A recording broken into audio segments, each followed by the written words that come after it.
Welcome to This Explainer, everyone. Today, we are diving into a piece of history that honestly feels like it was ripped straight out of a high-stakes Hollywood espionage thriller.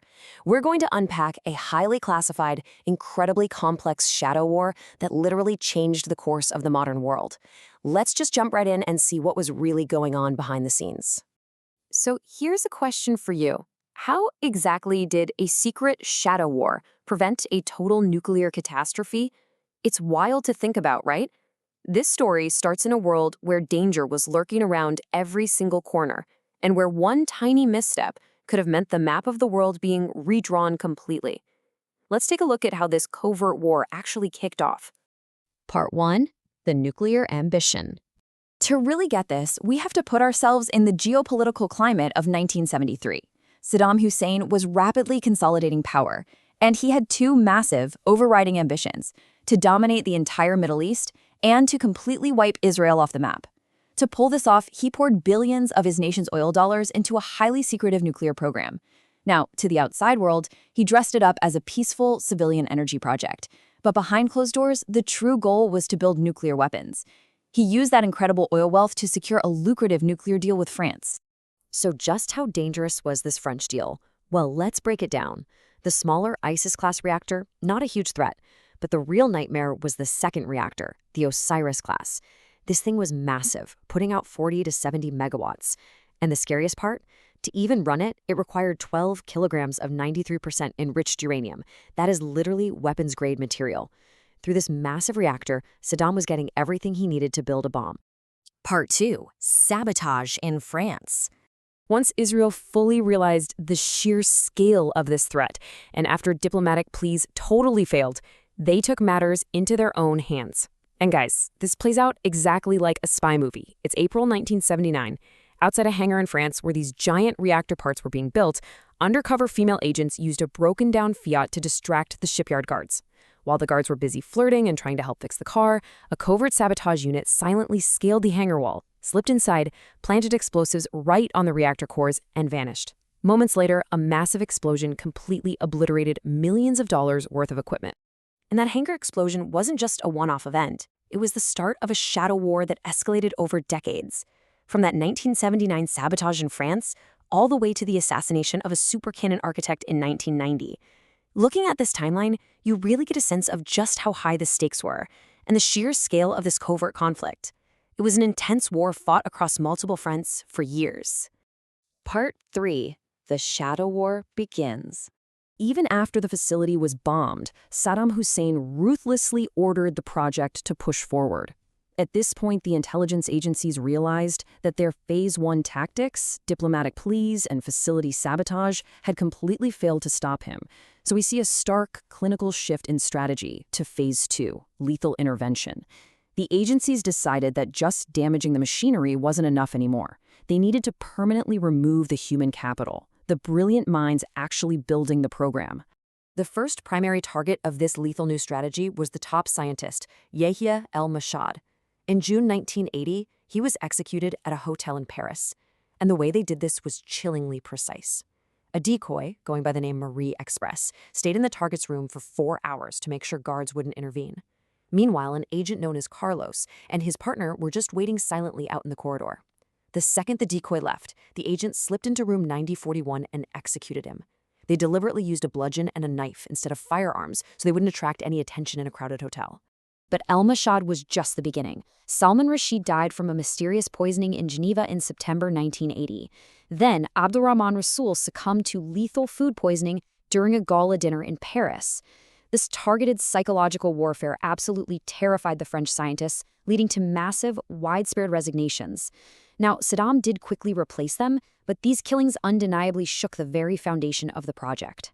Part 4. Operation Osirak Airstrike. Eventually, intelligence leaders reached a terrifying tipping point. They realized the assassinations were only delaying the inevitable, and highly enriched uranium was on its way. So they authorized a highly controversial, overt military strike. The sheer scale of this force was staggering. On June 7, 1981, 8 F-16 fighter jets, escorted by 6 F-15s, took off. Backed by over 60 support and refueling aircraft and carrying 16,000-kilogram bombs, they flew 600 miles toward Baghdad, flying dangerously low under enemy radar. The most intense tactical maneuver of this entire mission comes down to the number 35. As they approach the target, the F-16 pilots rapidly climb to 1,000 feet and release their massive bombs at exactly a 35-degree angle. That precise angle was absolutely crucial to penetrate the reactor's thick concrete dome and reach the internal pool. So the bombs dropped, but how do you actually confirm a hit like that? Well, at exactly 3 a.m., a phone call was intercepted. It was an Iraqi engineer frantically reporting to a general that the reactor's internal pool was just gone, completely obliterated. That call was the definitive proof that the Osirak reactor was destroyed, and supposedly, the threat was finally over. Part 5. Project Condor and Super Cannons. The world thought they could breathe a sigh of relief. But years later, a massive plot twist. Saddam hadn't given up at all. A panicked double-agent professor codenamed Agent Thomas phoned in coded intelligence from Argentina, blowing the lid off Project Condor. This was a highly secretive nuclear missile pact between Iraq, Argentina, and Egypt. The ambition wasn't just nuclear bombs anymore, it was long-range delivery systems. Suddenly, the alarm bells were deafening again.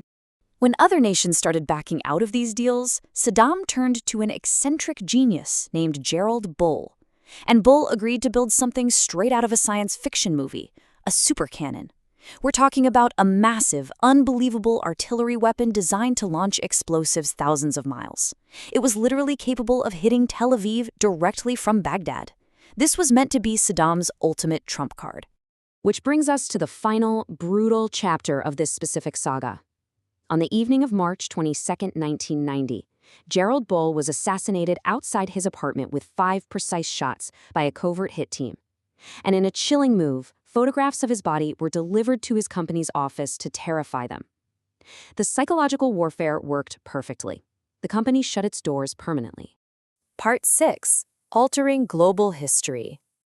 Desperate for the oil wealth needed to fund his remaining ambitions, Saddam boldly invaded Kuwait. And here, the number 35 pops up again, but this time it's not a bombing angle. It represents the massive 35-nation international coalition that came together in 1991 for Operation Desert Storm to push Iraqi forces out of Kuwait. It was a truly historic mobilization on a global scale. Following the Gulf War, UN inspectors made a totally chilling realization. They concluded that if Iraq had become a nuclear power before invading Kuwait, the international coalition would not have been able to stop them. Think about that for a second. The covert shadow war and the airstrikes that were so heavily criticized globally, they actually prevented a nightmare scenario where that massive 35-nation coalition would have been completely helpless. So the core takeaway of this entire explainer is incredibly profound. Whether you agree with the tactics or not, looking at it impartially, those highly controversial covert operations systematically dismantled a threat that could have permanently reshaped our globe. Those specific tactical actions fundamentally altered the trajectory of modern history. I want to leave you with one final, lingering question to think about. If those history-altering shadows had just remained undisturbed, if no one had intervened, what would the map of the world even look like today? The immense stakes of this covert world we just explored are honestly hard to wrap your head around. Let that sink in, and we'll catch you in the next explainer.